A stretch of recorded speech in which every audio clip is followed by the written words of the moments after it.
Welcome to my channel.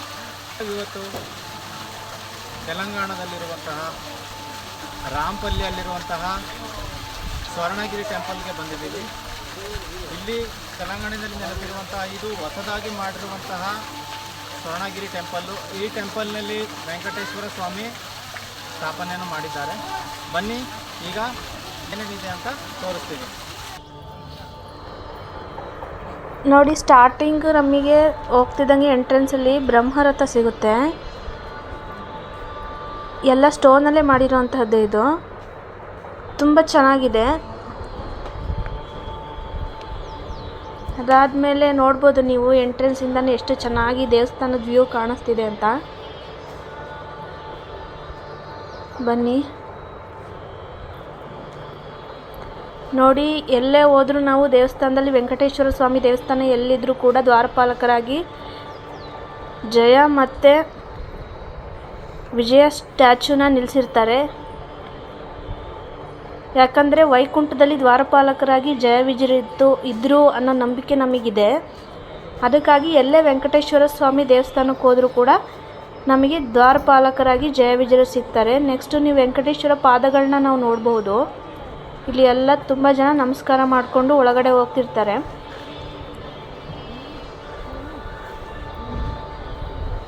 ಬನ್ನಿ next ಹೋಗೋಣ.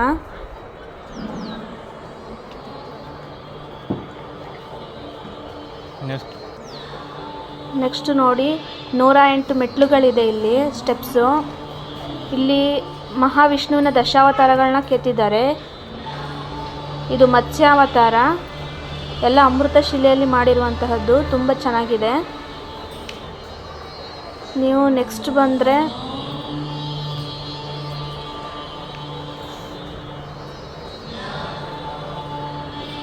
ಕೂರ್ಮಾವತಾರ ಸಿಗುತ್ತೆ. ಮಹಾವಿಷ್ಣು ಏನು ಆಮೆ ರೂಪದಲ್ಲಿ ಅವತಾರವನ್ನು ಎತ್ತಿದ್ರು ಅದನ್ನು ನಾವು ನೋಡಬಹುದು. ತುಂಬ ಚೆನ್ನಾಗಿದೆ. ಒನ್ ಡೇ ವಿಸಿಟ್ ಮಾಡಬಹುದು ಟೂರಿಸ್ಟರು ಯಾರಾದರೂ ಬೇರೆ ಸ್ಟೇಟಿಂದ ಬಂದಿರೋರು ಇದ್ದರೆ. ನೆಕ್ಸ್ಟು ಇದು ಅಶ್ವ ಅವತಾರ.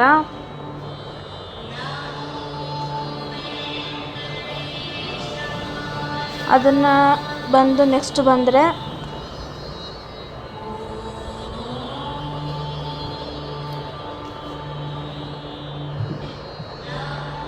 ಇದು ಉಗ್ರ ನರಸಿಂಹ ಅವತಾರ.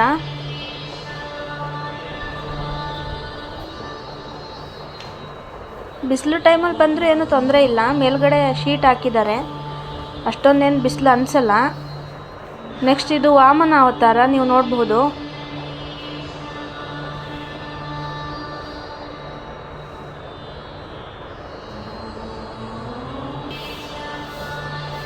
ನೆಕ್ಸ್ಟ್ ಬಂದು ಇದು ಪರಶುರಾಮ ಅವತಾರ.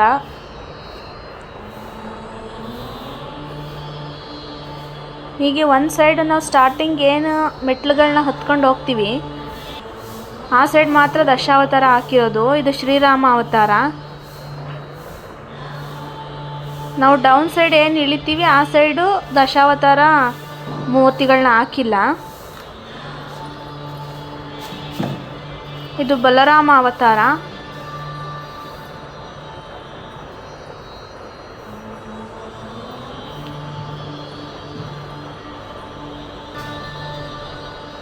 ಶ್ರೀಕೃಷ್ಣ ಅವತಾರ. ನೋಡಿ ಎಷ್ಟು ಚೆನ್ನಾಗಿದೆ ಮೂರ್ತಿಗಳೆಲ್ಲ, ಅಮೃತ ಶಿಲೆಯಲ್ಲಿ ಮಾಡಿರುವಂಥದ್ದು. ತುಂಬ ಚೆನ್ನಾಗಿದೆ. ಇದು ಕಲ್ಕಿ ಅವತಾರ.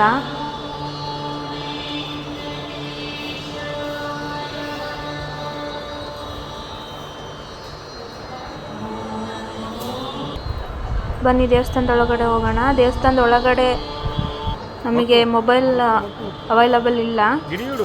ಇದು ಎಂಟ್ರೆನ್ಸಲ್ಲಿ ಸ್ಟಾರ್ಟಿಂಗ್ ಗರುಡಾದ್ರಿ ಮೂರ್ತಿಯನ್ನು ನಿಲ್ಲಿಸಿದ್ದಾರೆ. ನಮಗೆಲ್ಲ ಗೊತ್ತಿರಬಹುದು ವೆಂಕಟೇಶ್ವರ ಸ್ವಾಮಿಯ ವಾಹನ ಯಾವುದು ಅಂದರೆ ಗರುಡ ಅಂತ. ಅದನ್ನು ತುಂಬ ದೊಡ್ಡದಾಗಿ ಸ್ಟ್ಯಾಚ್ಯೂನ ನಿಲ್ಲಿಸಿರುವಂತಹದ್ದು ಗರುಡಾದ್ರಿಯನ್ನು. ಅದನ್ನು ಮುಂದುವರೆದು ಬಂದರೆ ನಮಗೆ ಆಂಜನೇಯನ ವಿಗ್ರಹ ಸಿಗುತ್ತೆ. ತುಂಬ ಚೆನ್ನಾಗಿದೆ ನೋಡೋದಕ್ಕೆ. ಇನ್ನೂ ಕನ್ಸ್ಟ್ರಕ್ಷನ್ ನಡೀತಾ ಇದೆ. ತುಂಬ ಚೆನ್ನಾಗಿ ಮಾಡಿದ್ದಾರೆ. ನೋಡಿ ಎಷ್ಟು ಚೆನ್ನಾಗಿದೆ ಅಂತ.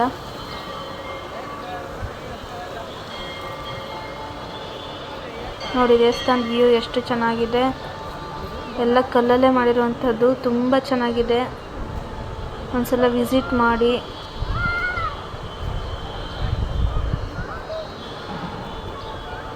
ದೇವಸ್ಥಾನದ ಎಂಟ್ರೆನ್ಸ್ ಇದು. ದೇವಸ್ಥಾನದ ಒಳಗಡೆ ಮೊಬೈಲ್ ಅವೈಲಬಲ್ ಇಲ್ಲ. ಹೊರಗಡೆ ಇಲ್ಲಿ ಮೊಬೈಲ್ ಕೌಂಟ್ರು, ಮತ್ತು ನಾವೇನಾದರೂ ಸ್ಪೆಷಲ್ ದರ್ಶನ ತಗೊಳ್ಬೇಕಂದ್ರೆ 50 ರೂಪಾಯಿ, 100 ರೂಪಾಯಿ, 300 ರೂಪೀಸ್ ಈ ಥರ ದರ್ಶನದ ಫೀಸ್ ಇದೆ. ಇದು ಬ್ರಹ್ಮೋತ್ಸವ ನಡೆಯುವಂತಹದ್ದು ರಥ. ತುಂಬ ಚೆನ್ನಾಗಿದೆ. ಇಲ್ಲೆಲ್ಲ ತುಂಬ ಜನ ಫೋಟೋಸ್ ತಗೊಳ್ತಾ ಇರ್ತಾರೆ. ಚೆನ್ನಾಗಿದೆ ನೋಡೋದಕ್ಕೆ. ನೋಡಿ ತುಂಬ ದೊಡ್ಡದಾಗಿರುವಂತಹ ವೆಂಕಟೇಶ್ವರನ ಒಂದು ಮುಖಭಾವನ ಒಂದು ವಿಗ್ರಹನ ಇಲ್ಲಿ ಇಟ್ಟಿದ್ದಾರೆ. ತುಂಬ ಚೆನ್ನಾಗಿದೆ, ದೊಡ್ಡದು. ಇಲ್ಲಿ ತುಂಬ ಅಟ್ರಾಕ್ಷನ್ ಆಗಿರುವಂತಹದ್ದು ಎರಡು. ಇದು ಒಂದು, ಇನ್ನೊಂದು ನೀರೊಳಗಡೆ ಜಲಾದಿನಾಥ ವೆಂಕಟೇಶ್ವರ ಇದ್ದಾರಲ್ಲ, ಅದು ಒಂದು ತುಂಬ ಚೆನ್ನಾಗಿದೆ. ಕಮಲದ ಹೂ ಒಳಗಡೆ ಫೇಸ್ ಬಂದಿರೋ ಥರ ಮಾಡಿದ್ದಾರೆ. ಇದೆಲ್ಲ ಏನು ಮಹಾವಿಷ್ಣುವಿನ ಅವತಾರಗಳಿದೆ, ಅಲ್ಲಲ್ಲೇ ಅದನ್ನು ಸ್ಟ್ಯಾಚ್ಯೂಗಳನ್ನ ಅದೇ ಥರ ನಿಲ್ಲಿಸಿದ್ದಾರೆ. ಇದು ಒಂದು ಕಡೆ ದೇವಸ್ಥಾನದ ಡೋರು ಕ್ಲೋಸ್ ಆಗಿದೆ. ತುಂಬ ರಶ್ ಇದ್ದಾಗ ಮಾತ್ರ ಇದೆಲ್ಲ ಓಪನ್ ಇರುತ್ತೆ. ನಾವು ಹೋದಂತಹ ಸಂದರ್ಭದಲ್ಲಿ ಅಷ್ಟೊಂದೇನು ರಶ್ ಇರಲಿಲ್ಲ, ತುಂಬ ಫ್ರೀಯೇ ಇತ್ತು. ಅಂದರೆ ಟೈಮಿಂಗ್ಸ್ ಮಾಡಿದ್ದಾರೆ ದೇವಸ್ಥಾನಕ್ಕೆ. Morning 10 to 11, afternoon 12 to 2 o'clock or 3 o'clock, evening 5 ಗಂಟೆಯಿಂದ 8 ಗಂಟೆವರೆಗೂ. ಹಾಗಾಗಿ ಅಷ್ಟೊಂದು ರಶ್ ಇರಲ್ಲ. ನೋಡ್ಬೋದು ನೀವು. ಇದು ಎಲ್ಲ ಔಟ್ಸೈಡ್ ಲುಕ್. ಇದೆಲ್ಲ ಇಲ್ಲಿ ಮೊಬೈಲು ಮತ್ತು ಟಿಕೆಟ್ ಎಲ್ಲ ತೊಗೊಂಡು ಒಳಗಡೆ ಹೋದರೆ ನಾವು ದರ್ಶನ ಪಡಿಬೋದು. ಒಳಗಡೆ ಯಾರಿಗೂ ಸಹಿತ ಮೊಬೈಲು ಅಲೋ ಇಲ್ಲ. ಹಾಗಾಗಿ ಎಲ್ಲ ಮೊಬೈಲ್ ಕೌಂಟ್ರಲ್ಲೇ 5 ರೂಪಾಯಿ ಕೊಟ್ಟು ಮೊಬೈಲನ್ನು ಅಲ್ಲೇ ಕೊಟ್ಟು ಹೋಗಬೇಕು. ಇದೆಲ್ಲ ನಾವು ಮೆಟ್ಲು ಹತ್ಕೊಂಡು ಬಂದ್ವಲ್ಲ, ಆ ಪ್ಲೇಸು. ನೋಡಿ ಎಷ್ಟು ಚೆನ್ನಾಗಿ ಕಾಣಿಸ್ತಿದೆ ಅಂತ. ತುಂಬ ಚೆನ್ನಾಗಿ ಮಾಡಿದ್ದಾರೆ. ಇವಾಗ ಹೊಸ್ದಾಗಿ ಮಾಡಿರೋಂಥದ್ದು. ತುಂಬ ಜನಕ್ಕೆ ಗೊತ್ತಿಲ್ಲ ಈ ಪ್ಲೇಸು.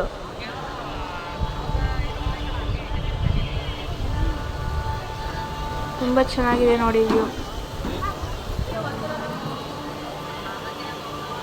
ನೋಡಿ ಲಕ್ಷ್ಮೀ ನರಸಿಂಹಸ್ವಾಮಿ ಸ್ಟ್ಯಾಚು ನಿಲ್ಲಿಸಿದ್ದಾರೆ.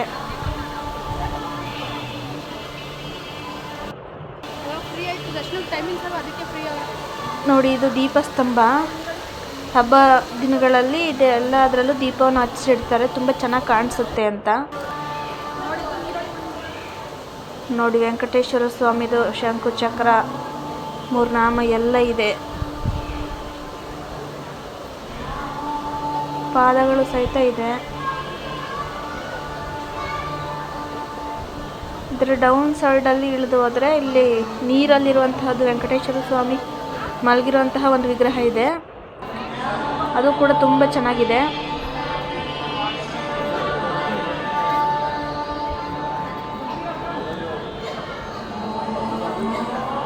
ಅಶ್ವ ಅವತಾರದಲ್ಲಿರುವಂಥದ್ದು ವೆಂಕಟೇಶ್ವರ ಸ್ವಾಮಿ. ನೋಡಿ ಇದು ನೈಟ್ ವೆಕೇಷನಲ್ಲಿ ಇನ್ನೂ ತುಂಬ ಚೆನ್ನಾಗಿ ಕಾಣಿಸುತ್ತೆ. ನಾವು ಡೇ ಹೋಗಿದ್ದರಿಂದ ಡೇ ಅಲ್ಲಿ ಈ ಥರ ಕಾಣಿಸುತ್ತೆ ನೋಡಿ. ತುಂಬ ಚೆನ್ನಾಗಿದೆ ಇದು. ಇನ್ನೊಂದು ಮುಖ್ಯವಾದ ಅಟ್ರಾಕ್ಷನ್ ಥಿಂಗ್ ಅಂದರೆ ಇಲ್ಲಿ ಇದೇನೆ, ಜಲಾದಿನಾಥ ವೆಂಕಟೇಶ್ವರ ಸ್ವಾಮಿ. ತುಂಬ ಚೆನ್ನಾಗಿದೆ. ಎಲ್ಲರೂ ಕೂಡ ಅಲ್ಲಿ ಫೋಟೋಸ್ ತಗೊಳ್ತಾರೆ, ವಿಡಿಯೋಗಳನ್ನ ಮಾಡ್ಕೊಳ್ತಾರೆ. ನೋಡಿ ತುಂಬ ಚೆನ್ನಾಗಿದೆ ಪ್ಲೇಸು.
ನೋಡಿ, ಇದೆ ಜಲಾದಿ ವೆಂಕಟೇಶ್ವರ ಸ್ವಾಮಿ ದೇವಸ್ಥಾನ. ತುಂಬ ಚೆನ್ನಾಗಿದೆ. ಮೇಲ್ಗಡೆ ಎಲ್ಲ ಮಂಟಪಗಳನ್ನ ಕಟ್ಟಿದ್ದಾರೆ.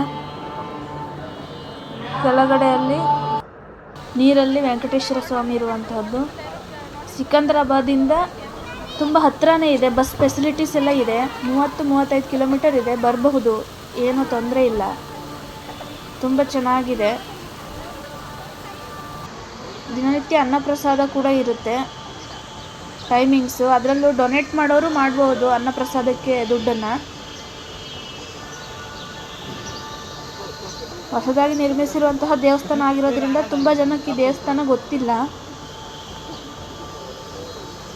ತುಂಬ ಚೆನ್ನಾಗಿದೆ, ನೋಡಬಹುದು ನೀವು.